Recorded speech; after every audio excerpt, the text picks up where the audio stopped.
오늘은 야곱과 에서 형제의 이야기입니다. 두 형제의 얘기죠. 그래서 이제 아브라함과 이삭의 얘기를 보면서 저희가 또 그런 마음이 들 수 있습니다. 저도 그런 생각을 했어요. 아브라함의 얘기가 나랑 무슨 상관이냐? 한 가족의 얘기, 족장사죠. 야곱과 에서 그 형제들이 싸워서 장자권을 뺏었다는 게 이게 나랑 무슨 상관이냐? 이거죠. 그럼 그 사람들 얘기고 나는 나죠. 우리나라 사람 얘기도 아니고 이스라엘의 다른 나라의 또 몇천 년 전에 한 가정의 형제의 얘기가 나랑 무슨 상관이냐 그렇게 말할 수 있죠. 전혀 별개의 것으로 관계 없을 수 있지만 그러나 그럼에도 불구하고 그런 스토리, 이야기가 주는 교훈이 있죠.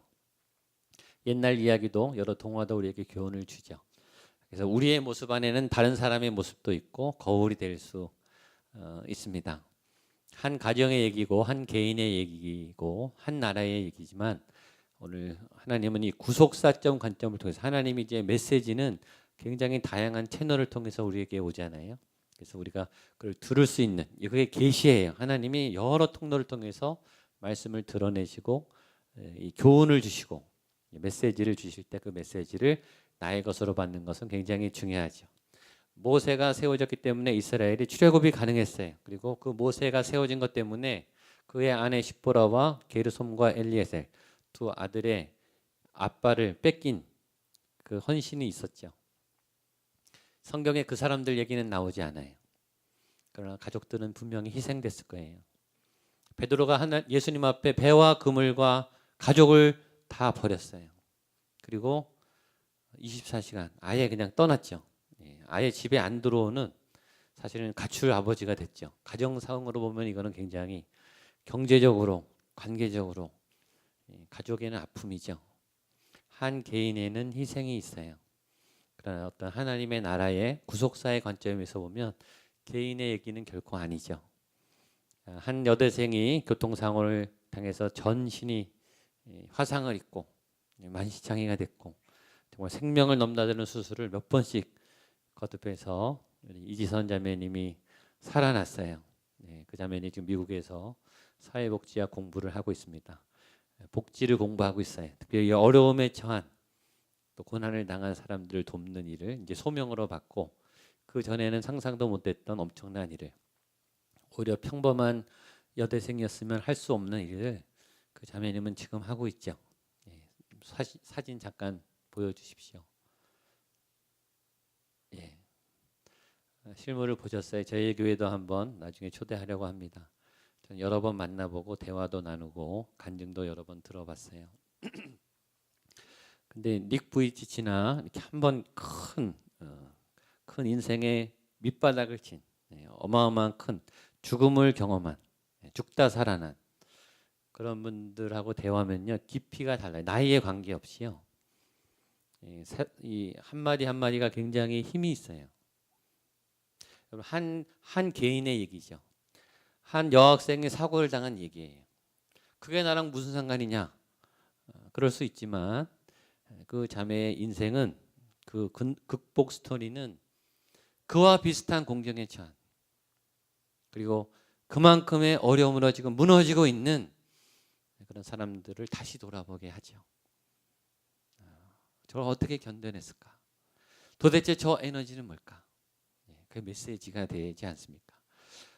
뉴스를 보기 싫고 요새 신문을 보기가 화가 나는 인터넷 보기도 화가 나요. 너무너무 이 엉망인 이 한국 사회를 볼 때마다 막 분노가 치밀어 올라요. 정말 너무 화가 나요. 그걸 보도하는 언론도 너무 화가 나요. 어떻게 칭찬은 하나도 없고 어떻게 희망적인 소리는 하나도 없고 그렇게 다 고발하고 발가벗기고 다 서로 물고 뜯는지 점점 저 한국이 어두워지는 것 같습니다. 그럴 때 생각을 했어요. 내가 있는 그 한 자리에 내가 희망을 갖고 있다면 내가 한번 웃을 수 있다면 소망을 놓지 않는다면 내 주변은 밝아지지 않겠나. 그래서 그런 소망의 횃불과 촛불들이 많아지면 그래도 새로운 건강함이 시작되지 않을까. 여러분 개인의 문제예요. 한 개인의 문제예요.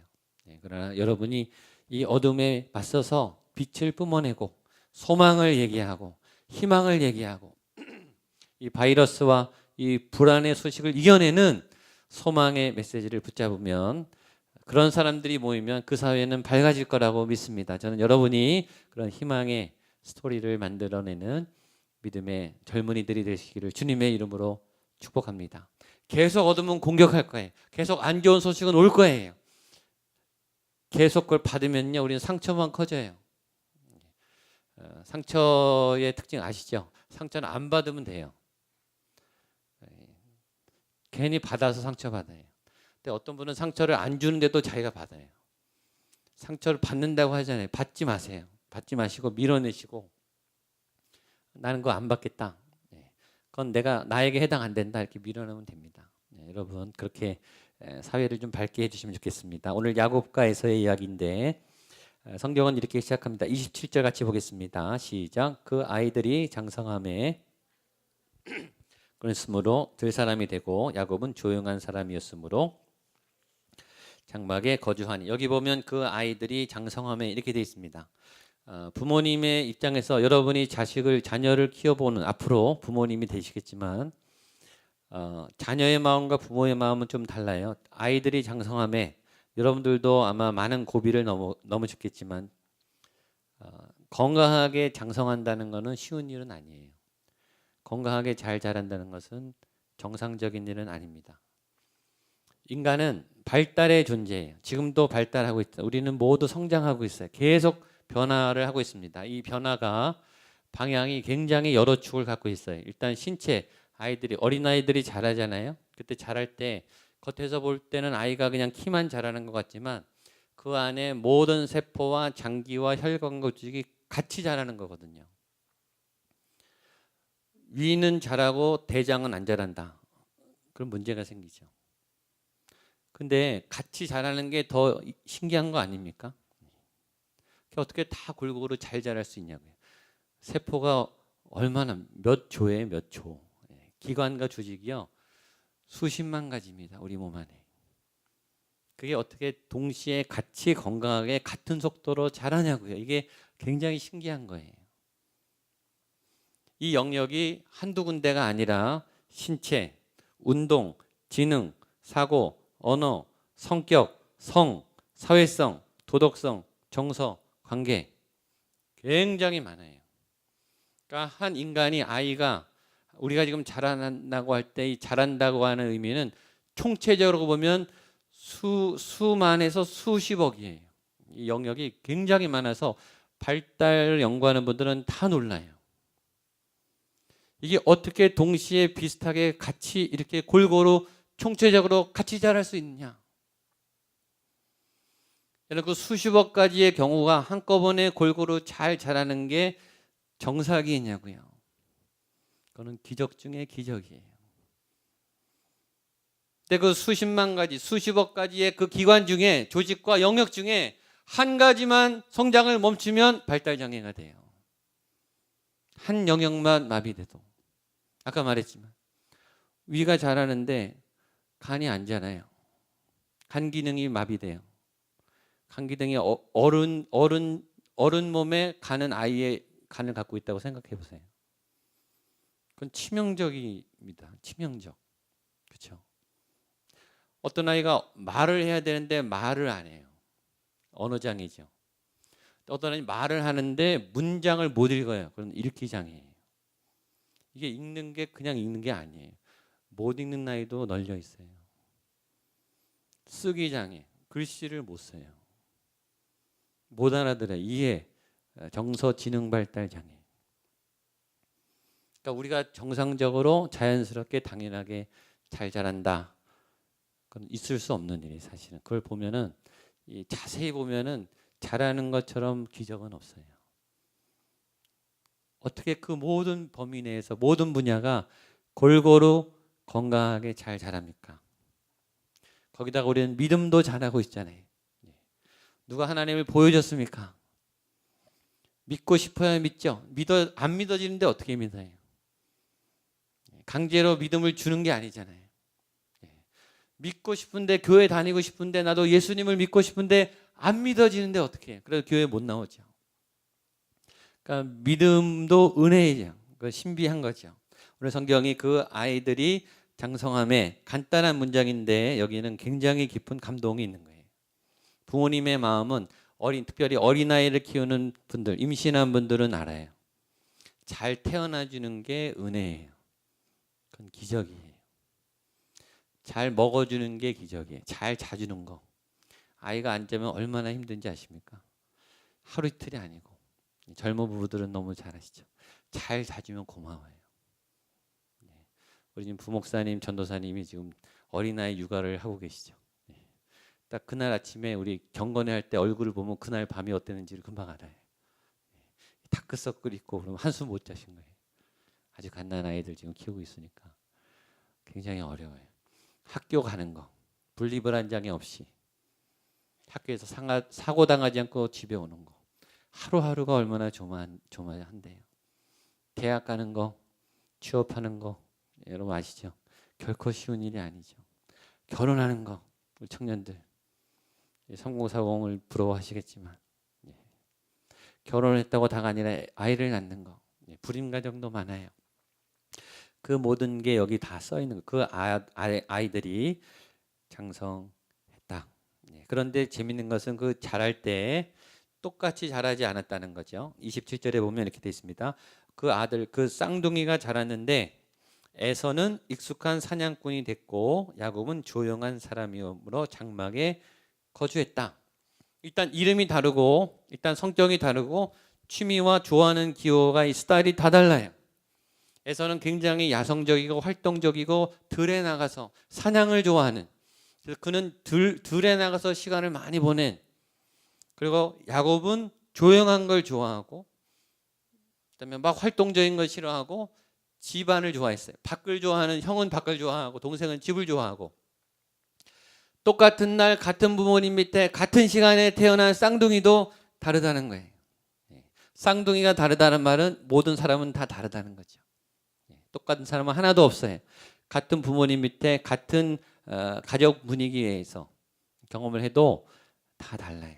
우리는 다 다르고 독특하게 만들어졌다. 예수님의 열두 제자도 다 달랐어요. 같은 예수님, 그것도 예수님 밑에 3년이나 배웠어도 그들의 사역은 다 달랐어요. 그들의 마지막도 다 달랐어요. 그들의 사역의 열매도 다 달랐어요. 복음서는 다 관점이 달라요. 다 스타일이 달라요. 요한의 스타일이 있고 마태 스타일이 있어요. 여러분도 다 다르죠. 다 독특하고 다 특별하고 다 개별적이고 다 아름다워요. 그래서 다 아름답죠. 그리고 함부로 판단할 수 없어요. 그 사람의 삶을 살아보지 않았는데 어떻게 평가합니까? 그 사람은 그 사람으로서 가치 있는 거예요. 그 사람은 그 사람으로서 지금 존중하고 최선을 다하고 있는 거예요. 그리고 지금 안간힘을 쓰고 있어요. 그래서 더 아름답죠. 그런데 더 재밌는 것은 그 아이들만 다른 게 아니라 그 아이를 키우는 부모님도 달랐다는 거예요. 28절을 보겠습니다. 28절 시작. 이삭은 에서가 사냥한 고기를 좋아하므로 그를 사랑하고 리브가는 야곱을 사랑하였더라. 이걸 보면 간단하지만 자녀에 의해서 부모도 영향을 받습니다. 이 성격은 이삭과 리브가가 아이를 낳기 전에는 몰랐어요. 몰랐는데 아이를 낳고 보니까 본인은 엄마는 야곱 둘째를 좋아하고 아빠는 첫째를 좋아하는 경향이 생긴 거예요. 그러니까 이제 부모도 자녀를 통해서 변화를 하는 거죠. 성격이 형성되고 있는 거예요. 아직도 우리의 성격이 바뀌고 취향이 바뀌고 있는 거죠. 그러니까 아이들도 다르고 아이를 키우는 부모님도 다른데 이 부모님의 사랑의 균형이 약간 편차가 있었다. 그 얘기하는 거죠. 엄마 아빠에 대해서 공평하게 사랑을 받았다고 생각하십니까? 다른 형제와 내가 똑같이 동등하게 취급을 받았다고 생각하십니까? 편차가 있어요. 키워보니까 자꾸 화가 나고 부딪히는 자녀가 있고, 그 다음에 막 용서가 되는 제 아들하고 딸입니다. 제가 보니까 아들은 제가 굉장히 많이 때렸어요. 가끔씩 지금도 올라와요. 그 분노가 우리 아이가. 그래서 미안해. 너무 미안합니다. 제가 만약에 지우개가 있으면 막 지워버리고 싶어요. 저도 너무 미안해요. 근데 지금도 가끔씩 격하게 부딪혀요. 큰 소리가 납니다. 아들하고는 막 그래요. 격하게. 근데 제가 우리 딸이 지금 14살인데 제가 생각해보니까 한 번도 때린 적이 없어요. 못 때리겠더라고요. 때릴 수가 없죠. 때리지도 않았을 뿐만 아니라 한 번도 큰 소리로 제 아들한테 큰 소리로 야단친 것처럼 큰 소리도 낸 적이 없는 것 같아요. 제 아들을 볼 때는 이제 억울한 거죠. 왜 나랑 똑같이 취급하느냐. 저도 편애를 하고 있어요. 또 저도 편애를 많이 받았어요. 저는 누님이 있고 남동생이 있어요. 저희 누님의 평생 불만은 그거예요. 왜 이 장남만 이렇게 편애하느냐. 저희 부모님이 눈에 보이게 편애를 하셨어요. 저 입장에서는 좀 감사했죠. 저희 누님은 좀 많이 억울하셨어요. 그런 게 있죠. 부모가 같이 사랑을 하고 같은 사랑을 나눠야 되는 걸 아는데 이게 마음대로 되지 않아요. 이게 나중에 형제가 다투게 되는 굉장히 큰 이유가 됐습니다. 한편 이제 야곱과 에서가 장자권을 가지고 부딪히기 시작합니다. 29절로 31절입니다. 시작. 야곱이 죽을 쑤었더니 에서가 들에서 돌아와서 심히 피곤하여 내가 피곤하니 그 붉은 것을 내가 먹게 하라 한지라. 그러므로 에서의 별명은 에돔이더라. 야곱이 이르되 형의 장자의 명분을 오늘 내게 팔라. 여기서 그 형제 서열을 저희가 알 수 있죠. 첫째랑 둘째는 태어난 상황부터 다르기 때문에 그게 성격의 형성을 줘요. 첫째는 첫째의 성격들이 있어요. 첫째 마지들은 마지들이 갖고 있는 공통 특징이 있어요. 그리고 둘째는 둘째들이 갖고 있는 공통 특징이 있어요. 특별히 둘째들, 남성들은 경쟁심이 많고 이기는 것을 좋아하고 승부욕이 강해요. 본능적으로 이기려고 해요. 거기다 둘째는 더 심해요. 둘째는 태어나자마자 경쟁자가 벌써 있기 때문에 또 그 사람이 굉장히 많은 것을 누리고 있기 때문에 그것을 계속 적어도 같은 수준에서 얻기를 원해서 계속 달려갑니다. 둘째는 보통 부지런해요. 눈치가 빨라요. 집안에서 보통 첫째들이 혼나거든요. 너는 나이값도 못하냐? 너는 장남이, 너는 장녀가 그것도 못하냐? 항상 야단은 첫째가 많이 맞습니다. 근데 둘째는 약삭빠르게 그걸 안 해서 싹 피해 나가죠. 눈치가 굉장히 빠르고 생존력이 강해요. 잘 살아남습니다. 제가 자주 말해요. 사막에 던져놔도 살아남을 사람들이 둘째는 굉장히 전략적이고 꾀가 많고 또 경쟁적이고 이 생존 본능이 굉장히 강해요. 근데 야곱이 또 쌍둥이였으니 왜냐하면 이 당시에 이스라엘은 장자는 항상 2배로 받거든요. 뭘 받아도 더블이에요. 항상 용돈을 받아도 밥을 먹어도 옷을 사도 모든 장자는 무조건 2배예요.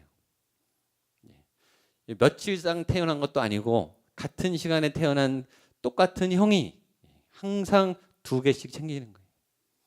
얼마나 열불이 났겠어요. 하여튼 기회만 있으면 저거 뺏으려고 이제 노리는 거죠. 그게 이제 야곱의 인생이에요. 그래서 야곱의 인생은 태어날 때부터 발뒤꿈치를 붙잡고 따라잡으려는, 이기려는, 여러분 이 근성이 현대인에게 있죠. 우리는 교육받아요. 이겨라, 쟁취해라, 얻어라, 올라가라. 너의 것으로 잡아라. 서점을 가면 맨 그런 책만 있어요. 잘 이기는 법, 잘 승리하는 법, 잘 빼앗는 법. 경쟁에서 뒤처지지 않고 오래도록 유지하는 법. 그렇게 우리에게 이런 메시지를 주죠. 야곱은 평생 그렇게 살았습니다. 계속 그는 빼앗고 전략을 쓰고 머리를 썼어요. 그의 노년에 그는 이렇게 자신의 인생을 평가했습니다. 47장 9절, 창세기 47장 9절입니다. 시작. 야곱이 바로에게 이르되 내 나그네의 길의 세월이 130년이니이다. 내 나이가 얼마 못되니 우리 조상의 나그네 길의 연조에 미치지 못하나 보내었나이다 하고, 야곱은 그렇게 130년을 살았어요. 그리고 그 130년에 대한 한 문장으로 자기의 인생을 딱 2마디로 평가해. 첫 번째는 나는 나그네처럼 살았습니다. 뭐냐면 나는 쉼없이 끊임없이 움직이며 부지런히 옮겨다니며 살았습니다. 몸부림치면서 살았어요. 살아남으려고, 이기려고, 가지려고. 그렇게 열심히 살면 어떻게 되냐면 쉼을 못 쉬어요. 집에 가도 쉬는 게 아니에요. 머릿속에 계속 다음 구상을 해요. 휴가 가도 계속 생각을 해요. 끊임없이 쉬지 않는, 본인의 삶을 고갈시키는, 안식이 없는, 평안이 없는. 그리고 두 번째는 험악한 세월을 보냈습니다. 야곱이 그렇게 모았던 재산, 20년 동안 라반을 속이며 외삼촌을 속이며 얻었던 재산, 창세기 32장에 이제 볼 거예요. 얼마나 치열하게 뺏어내는지. 거의 다 뺏었어요. 20년 동안. 그걸 가지고 가다가 에서에게 또 다 뺏겨요. 한 번도 못 써보고. 그러니까 많이 얻었지만, 많이 가졌지만, 많이 이루었지만 경력은 화려해요. 많은 승전의 경험이 있어요. 근데 다 뺏겨요. 험악한 세월을 살았죠. 피곤한 인생을 사는 거예요. 그래서 그때 하나님이 분이엘 밤에서 환도뼈를 부러뜨리죠. 왜 환도뼈를 부러뜨렸는지. 못 걷게 이제 쩔뚝거리는 거예요. 그만 뛰어다니는 거예요. 너가 너의 의지로, 너의 야망으로 그렇게 뛰어다녔는데 너 다 뺏긴다. 너 더 고생한다. 뚝 와지직 부러뜨립니다. 그리고 하나님을 따라가게 바꿔요. 그리고 이름을 이스라엘이라고 말하죠. 이스라엘의 뜻이 뭐죠? 여호와와 겨루어 이긴 자라는 뜻이에요. 좀 더 확대하면 이런 뜻이에요. 하나님의 힘을 쓸 줄 아는 사람이라는 뜻이에요. 지금 이스라엘 얼마나 위대한 이름입니까? 하나님을 이긴, 하나님의 힘을 쓸 줄 아는. 그러니까 이제 너 그만 뛰어다니고 너 안에 하나님의 힘을 가져라. 본인이 못 걷거리니까 하나님이 뚝 하고 부러뜨린 거예요. 그 야곱의 갈취하는 삶이 오늘 시작되는 거예요. 끝을 보고 가세요, 여러분. 물론 부지런히 사는 것은 중요해요. 열심히 사는 것을 중요해요. 실력을 갖추는 것은 중요해요. 그러나 여러분의 힘이 아니라 하나님의 실력을 갖추셔야 돼요. 하나님의 힘을 쓴, 비슷하면서 약간 달라요. 그걸 여러분이 지혜로 얻으면 좋겠습니다. 마지막 우리 에서를 보겠습니다. 32절로 34절입니다. 시작. 에서가 이르되 내가 죽게 되었으니 이 장자의 명분이 내게 무엇이 유익하리요? 야곱이 이르되 오늘 내게 맹세하라. 에서가 맹세하고 장자의 명분을 야곱에게 판지라. 야곱이 떡과 팥죽을 에서에게 주어 에서가 마시고 일어나 갔으니 에서가 장자의 명분을 가볍게 여김이었더라. 에서는 어떤 사람인가? 첫 번째, 현실에 충실한 사람이에요. 현실의 충동을 이기지 못하는 사람. 지금 너무 배가 고파서 무슨 수를 써더라도 해결하고 싶은 사람. 근시안적인 사람. 충동과 욕망이 너무 강해서 이걸 못 지나치는 사람. 너무 현실적인 사람. 미래를 대비하지 못한 사람. 너무 현실적이면 과거에 살아요. 맨날 후회할 일을 하거든요. 한치 앞에 미래를 준비하지 못해서 후회를 해요. 두 번째, 가치를 잘 모르는 사람이에요. 한 끼 식사는 중요해요. 그걸 먹어야 하루를 살죠. 그러나 장자의 명분하고는 비교가 안 돼요. 너무 차이가 나도 너무 차이 나요. 여러분, 이거는 헌신도 아니고 동정도 아니고 이거는 섬김도 아니에요. 이거는 바보예요. 이건 뺏긴 거예요. 보물을 못 지킨 거예요. 세 번째, 그래서 이분은 믿음이 없는 분이에요. 그의 할아버지 아브라함은 약속을 따라 그 많은 재산과 모든 배경을 다 놓고 약속을 따라 도전했어요. 이삭 역시 약속을 따라 모리아산에서 죽을 각오를 하고 아버지를 따라 그 말씀을 따라갔던 사람이에요. 에서는 말씀을 따라가지 않고 적어도 장자의 명분이라면 신중했어야죠. 누가 형제를 계약해 놓고 태어납니까? 내가 형이 될 거라고 태어난 사람이 어디 있어요? 태어나 보니 형이고 태어나 보니 동생이죠. 그건 하나님이 주신 복이거든요. 근데 그 하나님의 복을 소홀히 여겼어요. 믿음이 없는 거예요. 오늘 성경이 마지막 이렇게 말하죠. 에서가 장자의 명분을 가볍게 여김이었더라. 여러분 여기 밑줄을 그시고 잘 마음에 새기세요. 이 말은 쉽게 말하면 이거예요. 에서가 하나님의 말씀을 우습게 여겼더라. 에서가 하나님의 결정을 쉽게 생각했더라. 그의 인생이 우스워졌어요. 하나님의 말씀은 이렇게 중요한 거예요. 여러분 오늘도 하나님은 말씀하세요. 저를 통해서. 여러분 제가 여러분한테 강의하러 여기 온 게 아니에요. 제 소견과 제 사견을 얘기하러 온 게 아니에요. 여러분을 재밌게 해주려고 여기 온 게 아니에요. 저는 말씀을 준비했고 말씀을 전하려고 여기 왔어요.